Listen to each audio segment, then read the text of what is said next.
Mesdames et messieurs, bonsoir. À la une des actualités dans nos régions. La recherche scientifique, un maillon faible de l'université Nazi Boni. Pour pallier cette insuffisance, de nombreux chercheurs venus du Burkina et d'ailleurs sont en conclave à Bobo-Dioulasso. Ambition affichée par ces experts, échanger et partager les bonnes expertises pratiques en matière de recherche scientifique. Des détails dans ce journal.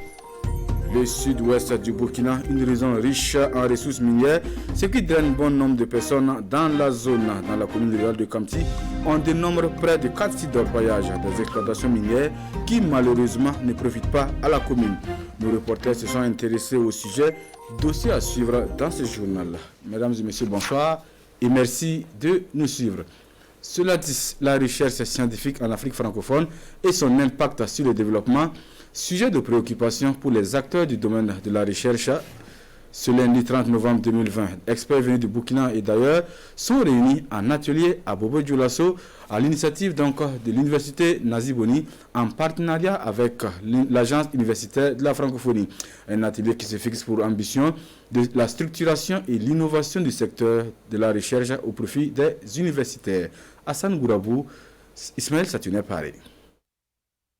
Un atelier qui se veut un cadre de réflexion sur la restructuration du secteur de la recherche et de l'innovation de l'université Nazi Boni de Bobo-Dioulasso. Tous ici, acteurs du monde de la recherche, il s'agira pour ces experts d'échanger et de partager les expériences et les bonnes pratiques en matière de recherche pour plus d'efficacité dans leurs domaines respectifs. Nous avons estimé que le maillon faible aujourd'hui des universités reste la recherche. Alors nous voulons, à travers ces ateliers, pouvoir en tout cas opérationnaliser ces unités mixtes de recherche, de sorte à ce que nous puissions fédérer, n'est-ce pas, les enseignants, chercheurs, enseignants hospitalo universitaires autour de labos de recherche. Pendant 3 jours, les participants vont faire des exposés et aborder des thématiques qui leur permettront de mieux cerner les innovations à apporter dans la recherche scientifique. Il s'agira pour nous, dans un premier temps, de faire le tour des textes nationaux orientant les différents programmes de la recherche au Burkina Faso, mais également nous allons voir dans quel cadre international nous pouvons insérer toutes nos ambitions en termes de recherche.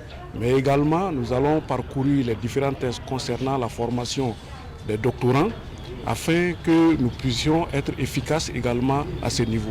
Cet atelier est réalisé grâce au partenariat avec l'AUF, l'agence universitaire de la francophonie. À terme, un plan d'action stratégique devra être élaboré afin de servir de cadre pour mieux organiser les activités de la recherche au profit de l'université Nazi Boni. Renforcer la résilience des populations dans le domaine alimentaire et nutritionnel, voilà l'objectif que s'était fixé le projet US Régisseur Air, mis en œuvre depuis 2014 dans la région du Sahel.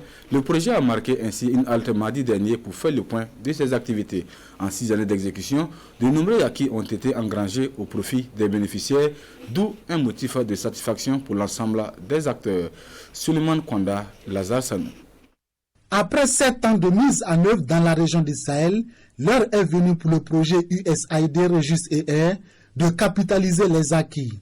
Pour ce qui est de la résilience des populations face aux défis, des motifs de satisfaction se dégagent déjà. Acquis donc au niveau donc, de l'agriculture, par exemple à travers l'agriculture de conservation, mais aussi acquis donc, au niveau de l'élevage avec le Habanaï qui est un module carrément Peul, qui a permis donc d'augmenter de façon considérable donc les actifs animaux dans la région, mais aussi acquis en termes de récupération des terres, acquis en termes donc d'accès à l'eau, acquis donc en matière de santé et nutrition. Le plus grand motif de satisfaction, c'est voir les acteurs que nous avons accompagnés pouvoir eux-mêmes continuer à faire quelque chose sans nous.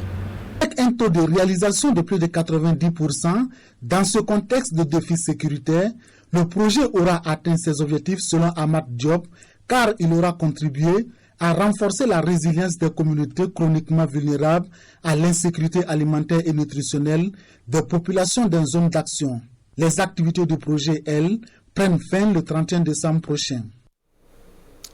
Dans la lutte contre la pandémie du coronavirus, la société minière Rox Gold Sanou renforce les capacités opérationnelles du centre hospitalier régional de Dédougou. Un respirateur, une table d'anesthésie, le tout d'une valeur de 14 millions de francs CFA. Voilà ce que la société offre au CHR, du matériel qui vient ainsi renforcer le dispositif de prise en charge des malades du Covid-19. On en sait davantage avec Yves Romba, Claude Ouedraogo et Aïcha Dianda. Ce matériel médical est composé d'un respirateur et d'une table d'anesthésie. Réceptionné par les autorités régionales, ce don vient améliorer le plateau technique du CHR de Dédougou dans la lutte contre la maladie à coronavirus. C'est un ouf de soulagement parce que le CHR ne l'avait pas encore. Vous voyez, on était dans le processus et Dieu merci, Roxgold a bien voulu répondre à une doléance. Et donc, c'est un appareil très utilisé actuellement dans les blocs opératoires. C'est pourquoi nous l'avons déposé au niveau de la chirurgie. C'est vraiment un équipement d'une très grande importance pour la prise en charge des malades au CHR de Dédougou. Ce don fait partie des multiples soutiens de la société minière Roxgold Sanou aux formations sanitaires de la région de la boucle du Mouhoun. Donc c'est un plaisir pour Roxgold d'affirmer toujours sa responsabilité sociale, un plaisir pour Roxgold d'être toujours aux côtés de nos communautés, de nos voisins.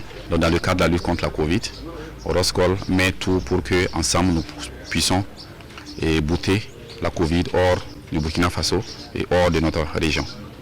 Le secrétaire général représentant le gouverneur de la région de la boucle du Mouhoun invite les responsables du CHR de Dédougou à faire un bon usage de ce matériel. Et on en vient au dossier de cette édition. La commune rurale de Kamti, dans la région du sud-ouest, regorge d'énormes potentialités minières. Plus de 4 sites d'exploitation artisanale de l'or sont répertoriés dans la localité. L'exploitation de ces ressources ne profite cependant pas à la commune de Kamti. Et pour cause, l'inorganisation du secteur. Et certains de ceux signés donc Lamine Karantao et Karim Ouedraogo. Nous sommes au site d'orpaillage de Bantara, situé à une quinzaine de kilomètres de Kamti-ville, l'un des plus grands sites d'or de la commune.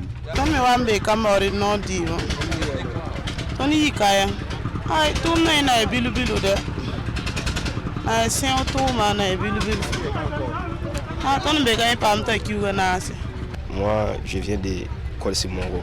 On est ici pour chercher de l'or. Ça vaut 3 ans comme ça. Voilà. On a construit. Moi, je n'ai pas un véhicule ici, mais j'ai un véhicule à la maison.